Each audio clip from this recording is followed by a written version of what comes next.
antara gelombang cahaya yang dipakai sebagai sumber cahaya mikroskop dengan materi atau materi objek kita, ya, materi objek kita.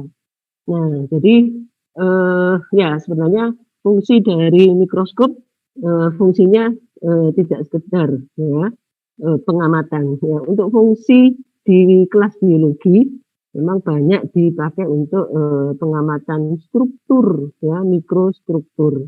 Ya. Nah, namun demikian pengamatan biologi apa namanya selain mikrostruktur, ya juga bisa dipakai untuk menganalisa karakter dari materi atau objek yang kita amati. Ya. Nah, yang itu nanti kita pelajari dengan topik-topik dimulai topik apa namanya kontras mikroskop, ya, sistem kontras pada mikroskop dan sampai ke mikroskop fluoresen, ya, dan mikroskop elektron.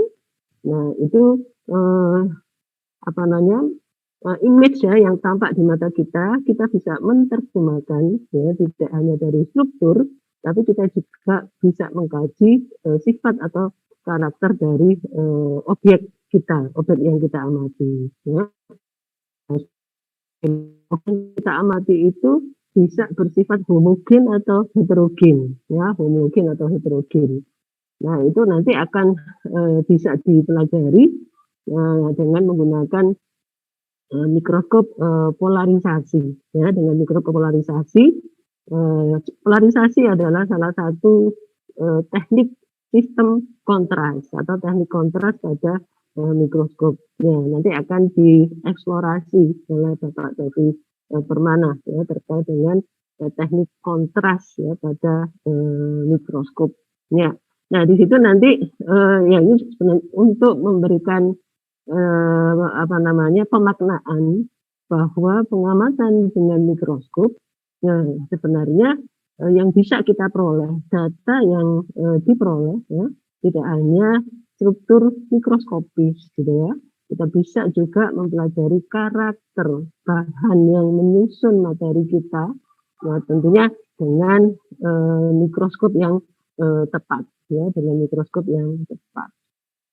Nah, ya sehingga memang mungkin tidak betul kelihatan ya, apa betul ya bahwa cahaya yang tampak di mata kita kalau kita image ya yang tampak di mata pada saat kita pengamatan dengan mikroskop itulah hasil interaksi ya, belum tampak kelihatan ya, belum dirasakan ya. Namun apakah itu bisa dirasakan oleh mata kita atau tidak? Nah, pada dasarnya image yang sampai di mata kita itu adalah hasil interaksi antara cahaya yang berinteraksi dengan objek ya, dengan preparat kita, objek atau preparat kita. Nah, bagaimana juga sifat dari objek ya, atau preparat kita yang kita amati, maka objek kita haruslah transparan ya, transparan dan tipis. Ya, kalau tidak transparan dan tidak tipis, nah, maka cahaya itu tidak bisa menembus, ya tidak bisa menembus preparat kita. Ya, itu semua cahaya akan diserap ya, oleh preparat kita, sehingga image di mata kita tampak gelap, kita tidak dapat apa-apa, gitu ya. Nah, preparat dibuat mungkin dan transparan gitu. Ya, sehingga cahaya tersebut bisa berinteraksi ya dengan preparat materi ya, materi yang ada di preparat kita. Nah, sifat materi penyusun objek atau preparat kita itulah yang kemudian berinteraksi dengan gelombang cahaya ya, yang datang ke preparat tersebut. Nah, sehingga menghasilkan suatu image yang di mata kita menghasilkan image. Nah, untuk mikroskop pastilah tidak lepas dari yang disebut sebagai sistem optik, ya, sistem optik. Ya, tidak hanya sifat cahaya, tidak hanya sifat materi, gitu ya, tapi juga melibatkan sistem optik, ya, sistem optik. Nah, sistem optik ini, ya, istilah fisikanya sistem optik gitu ya. Nah, kalau istilah biologinya sering kita kenal sebagai lensa, ya, utamanya lensa objektif, lensa okuler gitu ya. Dan juga ada kondenser, ya itu juga lensa, ya melibatkan lensa-lensa tadi. Nah, lensa-lensa ini dimaksudkan adalah untuk tentunya adalah magnifikasi atau memperbesar bayangan, ya memperbesar bayangan dari image ya, yang kita pelajari, ya sehingga sifat optik, ya sifat optik atau sifat lensa itu menjadi bagian yang krusial ya dari suatu mikroskop, ya. Dan suatu mikroskop itu harga mahalnya itu terletak di lensanya gitu ya, di lensanya. Mikroskop yang ya ada di lensanya, ya di lensanya. Kualitas dari lensanya. Ya, karena itu harga dari mikroskop bisa bervariasi tergantung dari aksesori lensa objektif yang menjadi bagian dari mikroskop tersebut, ya. Lensa ya, kualitas lensa. Nah, yang kedua adalah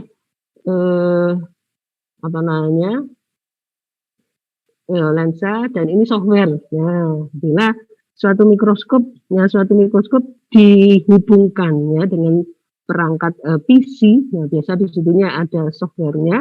Nah, softwarenya itu juga menjadi faktor penentu harga ya dari suatu mikroskop. Nah, ini ada di apa ya? Yang tampak adalah di mikroskop konfokal ya, karena melibatkan software. Softwarenya sendiri harganya lebih tinggi ya daripada mikroskopnya sendiri. Ya undi gitu 1:1.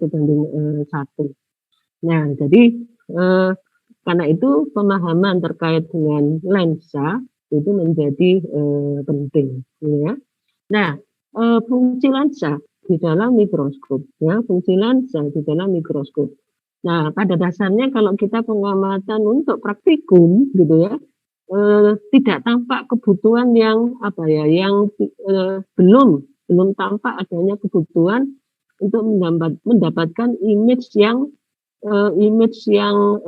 yang tajam ya, karena biasanya kan ya kalau praktikum cepet-cepetan gitu ya, waktunya memang tidak panjang ya praktikum pada umumnya ya. Nah, sehingga kita tidak merasakan bahwa image yang diperoleh ya, yang kita dapatkan itu masih bisa dipertajam lagi. Nah, bagaimana cara mempertajam ini? Nah, pemahaman terkait dengan sifat lensa, ya,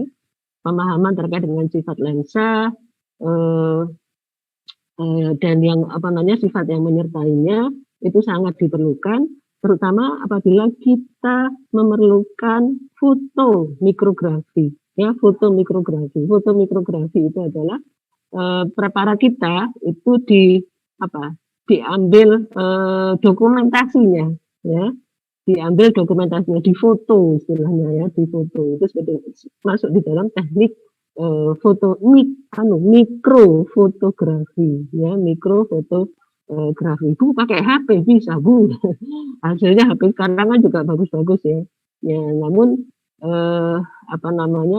ya sebenarnya untuk keperluan praktikum tidak apa-apa. Bahkan untuk penelitian pun juga kalau hasilnya bagus tidak apa-apa. Ya maksudnya tidak ada yang menyalahkan gitu ya. Ya tergantung dari keperluannya gitu ya. Nah, adapun untuk preparat tertentu yang memerlukan detail ya tertentu, nah itu maka pengaturan dari lensa objektif ya, karakter-karakter dari lensa objektif yang menjadi hal yang mendasar ya, yang mendasar. Nah, dan juga untuk publikasi ya, kalau hendak mempublikasikan hasil mikrofotografinya di dalam suatu jurnal, ada tuntutan ya untuk mendapatkan foto mikrografi yang tajam ya, yang tajam. Nah, sehingga memang pemahaman yang ada di teknik mikroskopi ya, selain memahami jenis-jenis mikroskop ya, selain juga memahami memahami mekanisme kerja mikroskop, ada dan mendapatkan pemahaman bagaimana mengoperasikan ya mikroskop dengan baik, ya, mengulang lagi. Nah, juga menggunakan mikroskop untuk mendapatkan image ya, dokumentasi yang bisa dijual, yang bisa dijual. Nah, sehingga pemahaman terkait dengan lensa objektif ya itu lebih ya, pemahamannya lebih daripada bila kita hanya untuk menggunakan untuk pengamatan sehari-hari seperti pengamatan untuk praktikum ya, atau mungkin untuk penelitian yang biasanya memang buru-buru gitu ya untuk pengamatannya gitu ya. Nah, sehingga untuk pengamatan yang lebih detail, nah itu kita perlu duduk di depan mikroskop itu dalam waktu yang lama, dalam waktu yang lama. Sehingga sistem ergonomis ya dari mikroskop dari mata kita ya itu perlu disetting ya, disesuaikan ya, sehingga pada saat pengamatan lama tidak menimbulkan capek di mata, tidak menimbulkan capek di punggung, pundak dan tangan. Itu sistem ergonomisnya. Itu kalau kita memang data kita fully ya dihasilkan dari pengamatan mikroskopis gitu ya. Nah, namun apabila mikroskop itu untuk sepintas lalu gitu ya, sepintas lalu tidak untuk pengamatan yang spesifik. Nah, maka beberapa hal ya yang disampaikan di teknik mikroskopi ini memang tidak begitu langsung ya berkaitan. Ya, karena itu memang beberapa pemahaman teknik mikroskopi. Nah, ini dipakai untuk dengan tujuan bahwa penajaman dari image yang kita dapatkan, yang kita peroleh itu bisa dibuat semaksimal mungkin ya, tentunya dengan memilih lensa objektif yang tepat ya, memilih. Nah, lensa objektif ini sudah mengalami perkembangan yang luar biasa ya, sudah mengalami perkembangan yang luar biasa. Ya, ini perkembangan yang terakhir dari lensa objektif saya tidak mengikuti gitu ya, perkembangan standarnya itu sudah. Nah, namun ya itu tadi perkembangan yang standar dari perkembangan lensa objektif ini perlu kita pahami sehingga kita bisa mencocokkan keperluan ya, keperluan image kita dengan memilih lensa objektif yang tepat. Nah, itu lebih ke arah sana ya, di teknik mikroskopi ya. Sebenarnya tujuannya tidak hanya untuk pengamatan biologi gitu ya, tetapi bisa juga untuk pengamatan non biologi ya, dengan salah satunya mengedepankan karakter dari materi ya, dari preparat yang diamati gitu ya. Oke ya. Di pertemuan minggu lalu kita sudah belajar bahwa pada saat cahaya ya berinteraksi dengan preparat kita, nah, maka cahaya itu ada ada perubahan sifat ya dari cahaya tersebut. Nah, ya, kemarin kita pelajari ada apa aja kemarin? Ada apa saja kemarin? Kalau suatu cahaya mengenai ya suatu materi atau benda ya, dalam hal ini adalah preparat kita, apa saja istilah yang dipakai ya untuk hal tersebut. Oke, saya tanya ke A dulu. Nah, itu ada Abida, ada As-Sahro. Afif juga ya masuk A. Oke, silakan. Afif dulu, Abida atau As-Sahro. Silakan direspon pertanyaan saya. Amplitudo sebentar. Suaranya kok. Nah, itu adalah sifat cahaya. Ya, amplitudo itu sifat cahaya, ya kan? Amplitudo itu adalah sifat cahaya. Nah, kalau cahaya ini mengenai suatu materi, gitu ya, istilah apa yang dipakai oleh cahaya apa namanya, yang berinteraksi dengan suatu materi. Ya, apa saja terminologinya? Nah, salah satunya adalah refraksi. Oke, salah yang lain. Bida. Hanya banyak ya, ada Abdullah juga. Iya. Ya, siap-siap Abdullah. Saya terakses ya, Bu. Bisa. Iya, Ibu mohon maaf sebelumnya saya baru masuk di pertemuan ini karena saya baru KPRS. Iya, Ibu. KPRS. Iya. Iya. Oke.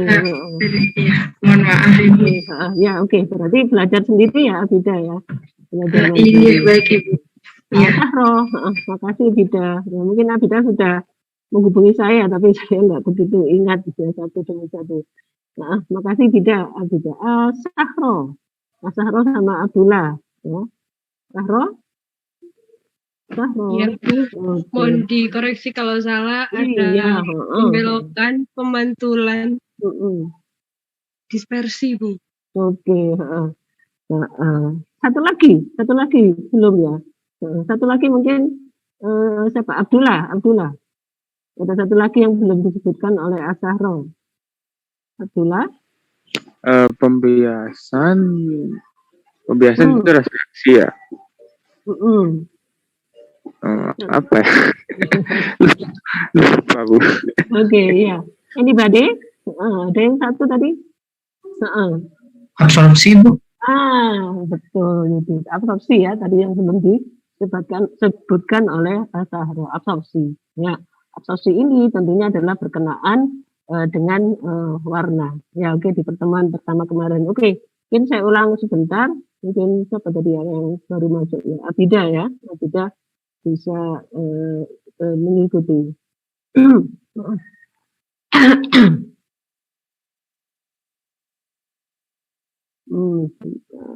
Kemarin materi yang pertama.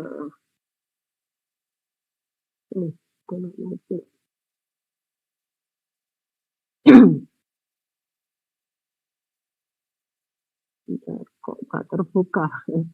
Saya siapkan kok nggak mau terbuka.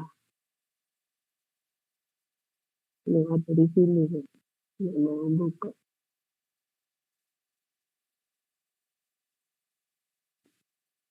Oke, sudah.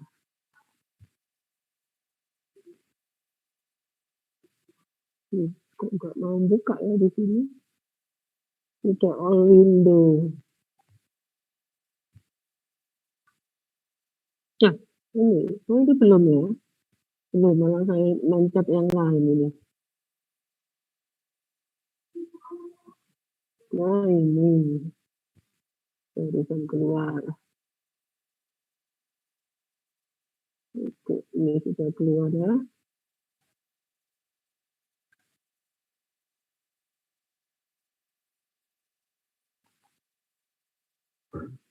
Oke, ya betul. Oke, di bagian terakhirnya, nah ini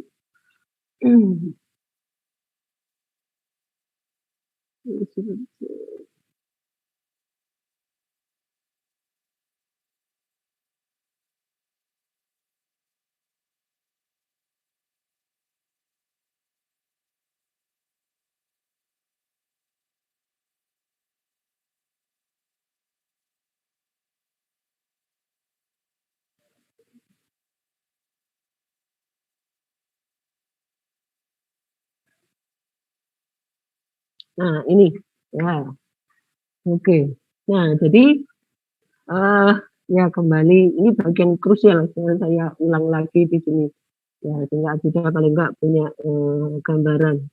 Ya, ada 3 dimensi cahaya. Ya, 3 dimensi cahaya itu sifat cahaya. Ya, cahaya apapun. Ya, jadi, tadi saya sampaikan bahwa bicara tentang mikroskop, kita mendiskusikan terkait dengan lensa atau optiknya, kita mendiskusikan juga dengan cahaya, cahaya yang dipakai sebagai sumber cahaya dari mikroskop tadi. Nah, berkenaan dengan cahaya, radiasi, flow magnetik ya perlu dipahamkan. Ya, karena pengamatan itu melihat tidak lepas dari unsur cahaya. sehingga tiga dimensi dasar dari cahaya itu ikut terlibat ya di dalam proses kita melihat suatu image dari mikroskop ya, image dari suatu mikroskop. Nah, tiga dimensi dasar dari cahaya itu, maka suatu cahaya ya sebagaimana juga lampu ya, kita bisa melihat persepsi terang atau ya, silau ya. Nah, persepsi redup terang atau silau itu pada dasarnya adalah atau melibatkan intensitas atau amplitudo ya dari gelombang elektromagnetik tadi ya, intensitas. Nah, ini di gambar ini dikatakan ditunjukkan oleh A. Jadi tingginya ya, ini adalah amplitudo. Tingginya puncak atau gunung ya, gunung dari gelombang ini adalah amplitudo. Jadi semakin tinggi tentunya cahaya tersebut semakin terang. Ya, kalau ini rendah redup. Nah, terkait dengan mikroskop, gelombang elektromagnetik ya yang sering digunakan itu tidak semua spektrum panjang gelombang. Ya, yang dipakai adalah kisaran panjang gelombang antara 400 ya, dan 700 ya, itu yang umum dipakai di mikroskop cahaya ya, kisarannya di situ ya, bukan gelombang yang ini. Jadi gelombang itu spektrumnya ya, mulai dari radiasi sinar Rontgen gitu ya sampai dengan gelombang radio gitu ya. Nah, terkait dengan mikroskop cahaya yang dimasukkan itulah hanya spektrum visible ya di sekitar 400 dan 700. Nah, dan nanti juga tergantung dari jenis mikroskopnya juga gelombangnya bisa di tataran UV ya, UV. Nah, kemudian pada saat kita melihat suatu benda ada warna, muncul warna. Persepsi di mata kita adalah warna. Nah, warna persepsi yang ada di mata kita itu adalah implikasi dari frekuensi ya atau panjang gelombang. Panjang gelombang digambarkan secara fisika di sini. Jarak antara lembah atau jarak antara puncak ini atau gunung ini kita sebut sebagai panjang gelombang. Ya. Kita lihat di sini, ya kita lihat di sini untuk panjang gelombang yang 700 dengan 400. Nah, ini B-nya kan berbeda, ya. B-nya jaraknya kan berbeda. Semakin ke arah kanan, ya 700 cm. Nah, interval B-nya semakin lebar. Ya, menunjukkan panjang gelombangnya semakin besar angkanya, ya panjang gelombangnya besar. Ya, sesuai dengan angka ini. Ya, sedangkan semakin ke kiri kita lihat di sini interval ya B-nya itu semakin sempit. Ya, artinya panjang gelombangnya angkanya semakin kecil. Nah, oke. Nah, ini tiga yang berikutnya itu adalah polarisasi. Nah, polarisasi ini tidak begitu kelihatan di sini ya, tidak begitu kelihatan secara langsung karena ini merupakan persepsi yang tidak dimiliki oleh mata manusia ya. Mata manusia tidak bisa mempersepsikan adanya polarisasi itu kecuali ya dibantu dengan mikroskop. Maka mata kita akan bisa menerjemahkan settingan lensanya seperti ini gitu ya, pakai polarisator. Berarti image yang muncul adalah image polarisasi ya. Tapi kalau pengamatan biasa ya kita tidak bisa mempersepsikan polarisasi gitu ya. Jadi kalau warna tanpa alat kita bisa, mata kita bisa ya. Kecerahan ya, intensitas warna kita tanpa alat bisa. Nah, ini juga muncul nanti di pengamatan mikroskopik ya, sifat-sifat ini juga muncul di pengamatan mikroskopik. Nah, jadi ya ini nanti kuliahnya semakin ke belakang nanti akan semakin terasa mempelajari sifat gelombang ini dengan sistem optik yang terkait, ya, itu yang terkait. Nah, ini kalau radiasi elektromagnetik, ya namanya juga elektromagnetik, maka di situ melibatkan gelombang listrik atau medan listrik dan medan magnet. Medan listrik ini yang ke arah atas, E ini, kemudian medan magnet yang ke arah B, di mana medan magnet itu sejajar dengan medan listrik, dan arah gelombangnya adalah ke depan, ini yang B. Dan polarisasinya itu adalah sudut.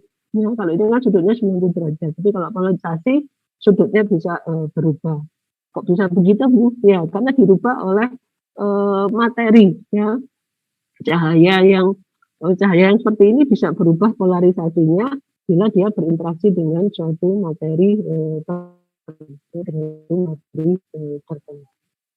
Nah, materi tertentu itulah yang nanti ya di setting di lensa mikroskopnya. Itu adalah bagian dari teknik kontras mikroskop. Nah, itu di bagiannya Bapak Sofi Permana. Oke, nah kemarin kita sampai di sana. Nah, kemarin pertanyaan saya yang tadi ini absorpsi, refraksi, difraksi, dan dispersi. Ini apa hubungannya dengan lensa mikroskop gitu ya? Apa hubungannya dengan lensa mikroskop? Oh, sangat berhubungan gitu ya. Kita tidak merasakan ini berhubungan karena kita sudah berada di zaman di mana lensa objektif itu sudah mengalami perkembangan yang luar biasa gitu ya, yang luar biasa. Nah, perkembangan lensa objektif yang saat ini ada itu dikembangkan ya, itu justru karena beberapa definisi terminologi yang terkait interaksi antara cahaya dan benda yang diamati. Nah, interaksi inilah yang